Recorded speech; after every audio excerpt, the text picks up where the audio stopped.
जिसने कभी अपने पिता का सम्मान नहीं किया, जिसने कभी अपने चाचा का नहीं सम्मान किया, जिसने कभी अपने परिवार का सम्मान नहीं किया, वो अन्य लोगों का सम्मान करना क्या जानेगा। वो बताते तो हम समाजवादी हैं, लेकिन एक प्रकार से गुंडों की पार्टी है समाजवादी पार्टी।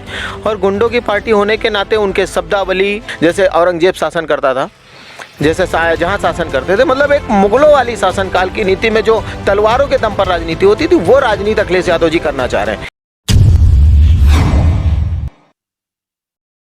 तारीख थी 25 मई और समय था दोपहर के 12 से 1 के बीच का। सदन में दोनों पक्षों, भारतीय जनता पार्टी और समाजवादी पार्टी के जो नेता हैं वो अपनी लगातार बातें रख रहे थे, लेकिन उसी समय एक मोड़ यह आया कि जब उत्तर प्रदेश के डिप्टी सीएम केशव प्रसाद मौर्य और अखिलेश यादव से नोकझोंक हो गई। बातों में ही तकरार होती रही, लेकिन उतनी ही समय आग बबूला हुए अखिलेश यादव ने बता दी कि आखिर समाजवाद की परिभाषा क्या होती है, जिसको लेकर उन्होंने डिप्टी सीएम केशव प्रसाद मौर्य को हट धर धुर तरीके शब्दों से वहां पूरे सदन में ऐसे ही बोलना शुरू कर दिया। इसी क्रम में हमारे साथ आज मौजूद हैं रामसागर मौर्य, जो मंडल अध्यक्ष हैं बाराबंकी जिले से। सीधा सवाल है रामसागर मौर्य जी का। रामसागर जी, आपका यूपी टीवी में स्वागत है। बहुत बहुत धन्यवाद भाई साहब। पहला सवाल हमारा कि जिस तरह से घटनाक्रम चला, अखिलेश यादव के जो शब्द थे, क्या कहेंगे आप इस बारे में? देखिए, संगत का बहुत बड़ा असर होता है। वो बताते तो हम समाजवादी हैं, लेकिन एक प्रकार से गुंडों की पार्टी है समाजवादी पार्टी। और गुंडों की पार्टी होने के नाते उनके शब्दावली, उनके हाव भाव, जिस तरह से वो हमने वीडियो देखा है, जिस तरह से उनके हाव भाव थे, कहीं से एक नहीं लग रहा था कि ये नेता प्रतिपक्ष, पूर्व मुख्यमंत्री और उत्तर प्रदेश का एक सम्मानित नेता बोल रहा है। ऐसा लग रहा था कि कोई गुंडा सामने वाले को धमकी दे रहा है कि ऐसे हट धत धुर। और ये भाषा आप सोचिए, अपने गांव में कहाँ पे बोली जाती है। अपने गांव में कुछ बच्चे जब चरवाहे जाते हैं तो कैसा बोलते हैं, आने जाते हैं, हमारे यहाँ गांव में लोग भी देखते हैं, तो जब जो भी उनके जानवर होते हैं और उनको कैसे वो हट धत धुर बोलते हैं, तो जो चरवाहों की भाषा होती है वो भाषा बोल रहे हैं, ये उचित नहीं है। अच्छा, जिस समय केशव प्रसाद मौर्य समाज के बहुत बड़े नेता हैं और आप लोगों के प्रमुख नेता माने जाते हैं मौर्य समाज, तो जब ये मतलब मैटर पूरा हुआ तो केशव जी ने तो कुछ नहीं कहा, मुख्यमंत्री जी ने बाद में इन शब्दों पर जो है विराम लगाने के और ऐसे शब्द न प्रयोग किए जाए विधानसभा अध्यक्ष से रिक्वेस्ट भी की थी। नहीं, देखिए, हमारे परम पूज्य महाराज योगी आदित्यनाथ जी बहुत ही सुलझे हुए नेता हैं। उन्होंने मध्यस्थता करने का प्रयास किया और मध्यस्थता की भी, परंतु केशव प्रसाद मौर्य जी मौर्य समाज के ही नहीं, अपितु सर्व समाज के वो नेता हैं। उनको सभी लोग सम्मान देते हैं, क्षत्रिय भी सम्मान देते हैं, ब्राह्मण भी सम्मान देते हैं, एससी वर्ग भी सम्मान देता है और ओबीसी वर्ग भी सम्मान देता है, और मौर्य वंश तो अलग से मौर्य बिरादरी सम्मान देती है। इन्होंने एक ऐसे नेता का विरोध किया, ऐसे नेता को ऊपर इन्होंने ऐसी गर्मी दिखाई जो एक बहुत ही छोटी समाज से निकल के आया है। उसके पिताजी एक गरीब मजदूर थे, मजदूर का बेटा आज उप मुख्यमंत्री तक की कुर्सी तक पहुंचा। ये माननीय अखिलेश यादव जी को हजम नहीं हो रहा है। उनको ऐसा लग रहा है कि हम इतने बड़े घर में पैदा होकर के ऐसी हमारी रंगबाजी होते हुए और इस तरह की हरकत कि हम हमेशा शासन करें, जैसे औरंगजेब शासन करता था, जैसे शाहजहां शासन करते थे, मतलब एक मुगलों वाली शासनकाल की नीति में जो तलवारों के दम पर राजनीति होती थी, वो राजनीति अखिलेश यादव जी करना चाह रहे हैं। उसमें जब वो फेल हो गए तो वो अपना चिड़चिड़ापन, अपना गुस्सा, अपनी झल्लाहट वो सदन में निकाल रहे हैं। और दूसरी चीज़, वो अपने आप को पिछड़ों का बहुत बड़ा नेता बताते थे। आज केशव प्रसाद मौर्य पिछड़ों के बहुत बड़े नेता बनके उनके सामने सीट पर बैठे हैं। उनको ये हजम नहीं हो रहा है कि हम हटके ये कैसे नेता हो गए।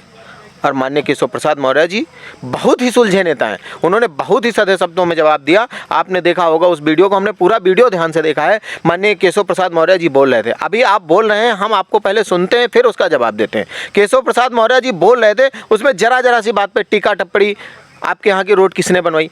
महोदय, आप उस समय तत्कालीन मुख्यमंत्री थे। तत्कालीन मुख्यमंत्री होने के नाते आपका दायित्व बनता है कि हम संपूर्ण प्रदेश का विकास करें। वही कार्य हमारे योगी आदित्यनाथ जी कर रहे हैं। वो चाहे सैफई हो, चाहे वो बनारस हो, चाहे वो गोरखपुर हो, चाहे वो हमारा बाराबंकी हो, चाहे वो हमारा ग्राम सभा का कार्य क्यों ना हो।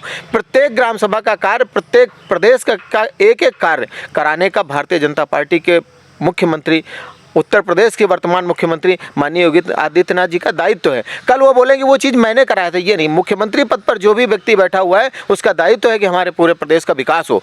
वही कार्य अखिलेश यादव जी के कार्यकाल में भी उनका दायित्व था वो कार्य करवाना। अब ये खुद की जेब से तो करवाया नहीं उन्होंने। जनता का पैसा, हमारा बजट है, जनता बजट देती है मुख्यमंत्री को खर्च करने के लिए कि आप इसको खर्च कीजिए, हमारा पैसा सही तरीके से खर्च हो। वो आपने किया, उसमें आप फेल हुए, तभी आपने को सरकार से जनता ने हटा दिया। उसके बाद दोबारा हमारे ऐसा करके अखिलेश यादव जिस तरह से उन्होंने शब्दों का प्रयोग किया, क्या दर्शाना चाहते हैं वो दर्शाना यही चाहते हैं कि हम गुंडे हैं। अखिलेश यादव के यही शब्द नहीं, आप इससे पहले भी ए पुलिस वाला वो भाषण देख लीजिए आप। इन्होंने जनसभा में भी ऐसी बातें की हैं। पढ़े लिखे मुख्यमंत्रियों में शुमार किए जाते हैं उनको, पढ़े लिखे मुख्यमंत्री में शुमार किए जाते हैं। आपका एक वीडियो देखा होगा, अपने पिता को किस तरह झल्लाहट दे रहे हैं। जिसने कभी अपने पिता का सम्मान नहीं किया, जिसने कभी अपने चाचा का नहीं सम्मान किया, जिसने अभी कभी अपने परिवार का सम्मान नहीं किया, वो अन्य लोगों का सम्मान करना क्या जानेगा। सम्मान की बात होती है, हमारे प्रधानमंत्री से देखिए वो अपने माता जी का क्या सम्मान करते हैं। हमारे मुख्यमंत्री जी से देखिए वो अपने से बड़ों का किस तरह का सम्मान करते हैं। आदरणीय केशव प्रसाद मौर्य जी का देखिए, उनके पिता वो अपने पिताजी के साथ किस तरह का सम्मान करते हैं। कभी अखिलेश यादव जी ने अपने पिता का नहीं सम्मान किया, वो दूसरों का क्या सम्मान करेंगे। अच्छा, सवाल हमारा ये, जैसे हम आपका इंटरव्यू कर रहे हैं तो बहुत से लोग ये सोचेंगे भारतीय जनता पार्टी के आप जो है पदाधिकारी हैं और आप मौर्य समाज से आते हैं। चलिए कल्पना करते हैं कि केशव प्रसाद मौर्य अगर भारतीय जनता पार्टी में नहीं होते और राम सागर मौर्य जी अगर भारतीय जनता पार्टी में होते और इस तरह अखिलेश यादव की अगर बयानबाजी होती तो उस पर फिर क्या राय होती है आपके? सेम होती है? देखिए, जो गलत है वो गलत है। वो किसी भी पक्ष का नेता हो, सदन में जो शब्दावली तू मैं वाली धड़ धुर धर की बातें यूज प्रयोग हुई, ये आपने अभी तक इतनी उम्र में सुना इस तरह के शब्दों का प्रयोग किसी के मुख से? नहीं, इस तरह के शब्दों का प्रयोग तो हमने जहाँ सुना था वो हमने आपको बताया। हाँ। जहाँ सुना था वो हमने आपको बताया, लेकिन सदन में ऐसी गर्मा इस तरह की गिरी हो, ये पहली बार हमने अपने आप जीवन काल में देखा है। जिस तरह केशव जी ने ट्वीट भी किया कि हमारे पिताजी के बारे में बोला, उनको आहत भी हुआ, तो क्या कहेंगे आप? हाँ बिल्कुल, जो अपने पिताजी का इतना सम्मान करता हो और उसके पिताजी स्वर्गवासी हो गए हों और जिसने अपने जीवन में हमेशा ईमानदारी और स्वच्छ छवि रही हो, उस व्यक्ति के बारे में ऐसा बोला जाए तो ज़रूर से आहट तो होती है कि एक ऐसा व्यक्ति जो पूर्व का मुख्यमंत्री रहा है, उत्तर प्रदेश चला चुका है, वैसे ऐसे व्यवहार की अपेक्षा नहीं की जाती। और जब वो इस तरह भरे सदन में बोलता है तो जाहिर सी बात है कि आहत तो होंगे। मैं प्रसाद मौर्य भी मौर्य समाज से आते, समाजवादी पार्टी से चुनाव लड़े, हार गए थे, लेकिन इस दोनों पक्ष पे उनका कोई ट्वीट नहीं है, उनका कोई मैसेज नहीं आया कि चलिए ठीक, जो भी सदन में हुआ गलत हुआ। क्या कहेंगे आप इस बारे में? देखिए, वो कभी गलत और सही का निर्णय कर ही नहीं पाए। अगर वो सही और गलत का निर्णय कर लिए होते तो फैसला सही लेते।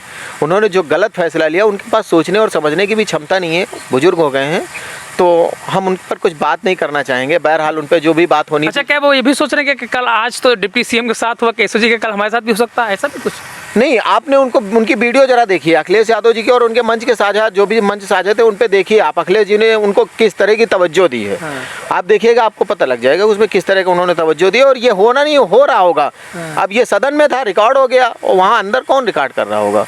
तो मतलब लगता है स्वामी जी के साथ भी ऐसा हो चुका होगा। बिल्कुल हो रहा है भैया, बिल्कुल हो रहा है। तभी तो आप देखिए कहीं फ्रंट में दिख रहे हैं, उनको समझ में आ गया होगा कि हमने गलत निर्णय ले लिया। बहरहाल उनके पास उन्होंने तो कहा था कि चुनाव समय जहाँ हम जाते हैं, जिस पार्टी से हम निकलते हैं उस पार्टी का पत्ता साफ हो जाता है। यही अहंकार तो उनको ले डूबा, उनका खुद का पत्ता समाप्त हो गया। आगे क्या होगा, उनकी भविष्य की राजनीति कहाँ जाएगी, ईश्वर उनको सद्बुद्धि प्रदान करे। अच्छा, उन्होंने भी सोचा होगा कि शायद हमें कोई पद दे दे अखिलेश यादव, या फिर कहीं से उपचुनाव लड़ा दे, लेकिन सब ढाक के तीन तो पात हो गया है। नहीं, देखिए, वो कभी सर्व समाज के नेता नहीं हो पाए। उन्होंने केवल अपना भला किया, अपने परिवार के लोगों का भला किया। वो किसी अन्य व्यक्ति का उन्होंने जीवन में भला नहीं किया। और जो केवल अपने लिए सोचता है वो कुछ दिन के लिए काम करता है, बाकी दिन ज़्यादा नहीं चलता है। और अखिलेश यादव जी ने सोचा था कि वो आएंगे तो हमारी पार्टी को बहुत कुछ होगा, लेकिन वो खुद गलत थे। और अखिलेश जी के पास लास्ट सवाल आपसे, केशव प्रसाद मौर्य और अखिलेश यादव में समानता क्या लगता है आपको? जिस तरह से आपने उनका भाषण सुना, उन्होंने एक शब्द कहा था जिस पर अखिलेश यादव गुस्सा आ गया कि आपने क्या सफाई की जमीन बेचकर ये रोड बनवाई थी। यही सब मैटर, मतलब आग बबूला हो गया अखिलेश यादव। हमने आपको पहले भी बताया कि जब माननीय उप मुख्यमंत्री जी बोल रहे थे तो कोई भी उप मुख्यमंत्री बोल रहा है, मुख्यमंत्री बोल रहा है, सदन में कोई भी माननीय सदस्य बोल रहा है, जैसे अखिलेश यादव जी बोल रहे थे, तब भी धैर्य से हमारे पार्टी के नेताओं ने उनको सुना था। उनको पहले पूरी तरीके से सुनना चाहिए था और बीच बीच में जो रनिंग कमेंट्री, योगी जी ने कहा कि रनिंग कमेंट्री शोभा नहीं देता कि कोई बोल रहा है और उसको हम बीच बीच में टोकते रहे। तो अखिलेश यादव जी जो ये हताशा में, निराशा में ये बीच बीच में बोल रहे थे और उन्होंने ऐसा चढ़ाने की, आप चुनाव हार गए, उप मुख्यमंत्री कैसे बन गए, ये कोई कहने की बात है कि आप चुनाव हार, गर्मी निकल गई आपकी गर्मी निकल गई, ये कोई शब्द है। जब उधर से तीर चले तो ऐसे ही उम्मीद मत कीजिए कि हम ही शांत रहेंगे, कुछ आप बोलेंगे तो जरूर हम कुछ। एक शब्द कहा था कि लोक भवन का सपना देख रहे थे आप, अखिलेश ने कहा था। ये भारतीय जनता पार्टी है और भारतीय जनता पार्टी का बूथ अध्यक्ष भी ये सपना देखता है कि मैं प्रधानमंत्री बनूंगा, मैं मुख्यमंत्री बनूंगा, मैं उप मुख्यमंत्री बनूंगा या किसी भी पद पर जा सकता हूं। केवल भारतीय जनता पार्टी का प्रत्येक कार्यकर्ता ये सपना देखता है। कोई ऐसी बात नहीं कि केवल उप मुख्यमंत्री जी ही देख रहे होंगे तो कोई बुरी बात नहीं है, उनको देखना भी चाहिए। भारतीय जनता पार्टी हम भी देख रहे हैं, हमारा छोटा से छोटा बूथ अध्यक्ष भी देख रहा है, क्योंकि भारतीय जनता पार्टी में ही बूथ अध्यक्ष मुख्यमंत्री बनता है, किसी दूसरी पार्टी में नहीं। वहाँ तो दूसरी पार्टी में तो प्राइवेट लिमिटेड कंपनी है, वहाँ पे डायरेक्टर चेंज होते हैं, फला आ जाएंगे वो मालिक हो जाएंगे। चलिए, लास्ट सवाल है, इस पूरे घटनाक्रम को क्या कहेंगे? क्या अखिलेश यादव को माफ़ी मांगनी चाहिए या फिर जिस तरह से बयानबाजी उस पर क्या होना चाहिए? नहीं, अखिलेश यादव, अगर सुना है हम बाहर से पढ़ के आए हैं तो बाहर तो वैसे भी कल्चर नहीं होता है, संस्कृति नहीं सिखाई जाती है कि कैसे बोलना उठना चाहिए। फिर भी अपने बड़े बुजुर्गों के पास बैठ के उनको आत्मचिंतन करना चाहिए कि हमने क्या सही बोला और क्या गलत बोला, और गलत बोला है अगर हमसे गलती हुई है तो माफ़ी मांगने में कोई गुरेज नहीं होनी चाहिए, उनको माफ़ी मांग लेनी चाहिए। और आगे भविष्य में अगर अपनी राजनीति अच्छी रखना चाहते हैं तो ऐसे शब्दावली का प्रयोग नहीं करना चाहिए। हमारे एक और नेता थे, राष्ट्रीय नेता थे, इसी शब्दावली में आज वो पप्पू हो गए।